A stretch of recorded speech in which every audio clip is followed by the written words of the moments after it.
We're just a couple of strangers, Alex said. Why are you being so kind to us? There are many things that are out of my control, Sleeping Beauty said, and her smile faded again. So I like to help as much as I can, when I can. She stood and walked outside onto the balcony. The twins followed her. Although the kingdom wasn't in the best condition, the view was spectacular. Alex and Connor could see the entire kingdom and parts of others.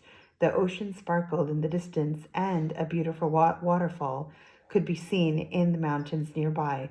It was so beautiful. They forgot how high up they were. This used to be the most beautiful of all the kingdoms, Sleeping Beauty said. The rolling green hills, the wild flowers, the rivers that used to flow, they're all just memories now. Even the natural beauty of the land was put to rest under that awful curse. Will things ever get better? Alex asked. I certainly hope so, Sleeping Beauty said. Can I tell you a secret? She asked the twins, receiving eager nods. I haven't slept since Chase awoke me with the kiss. The twins were shocked. Yikes, Connor said. You must be exhausted.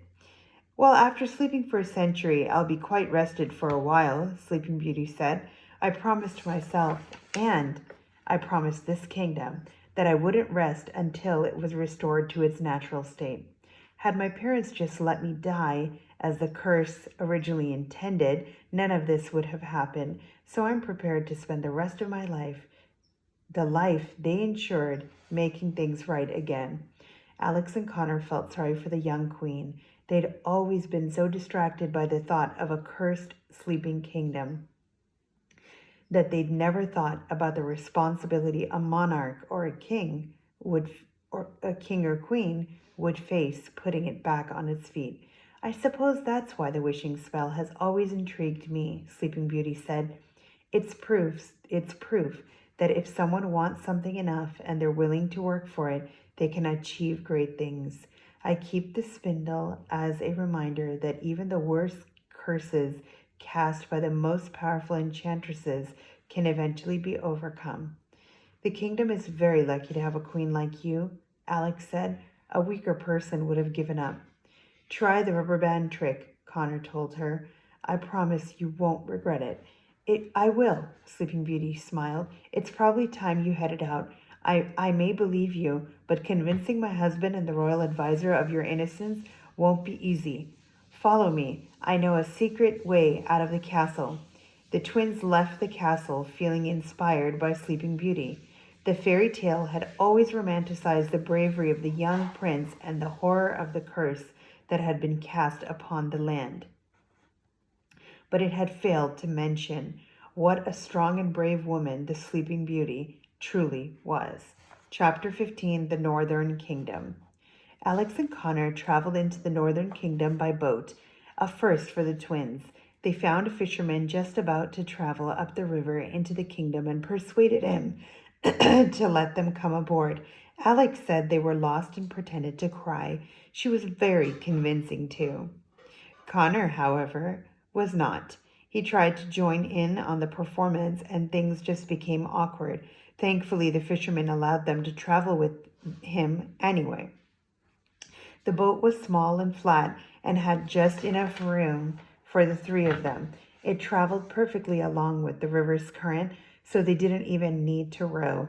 The twins were enjoying the ride and were able to appreciate the scenery, pointing out every riverside village they saw.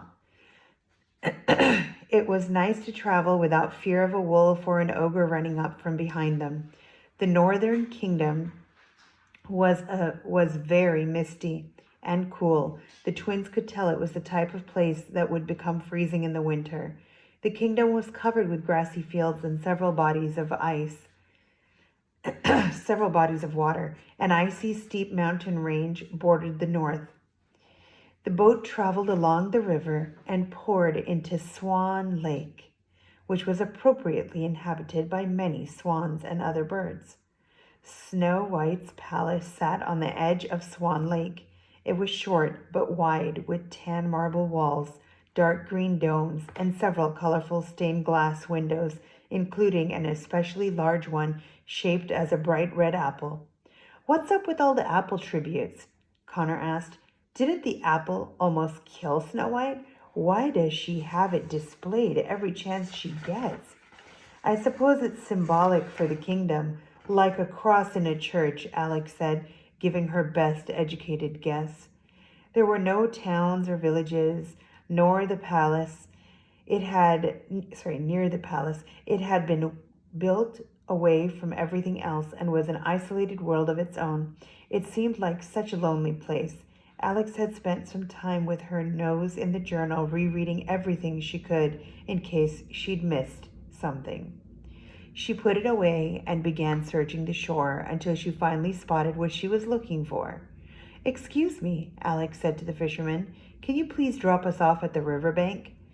The fisherman steered the boat in that direction, and the twins got off and said goodbye to him. "Why are we getting off here?" Connor asked. "The palace is that way." "Connor, I'm tired of explaining everything to you. Here," she said, and handed him the journal. He read the pages that she had been looking over during their trip on the boat.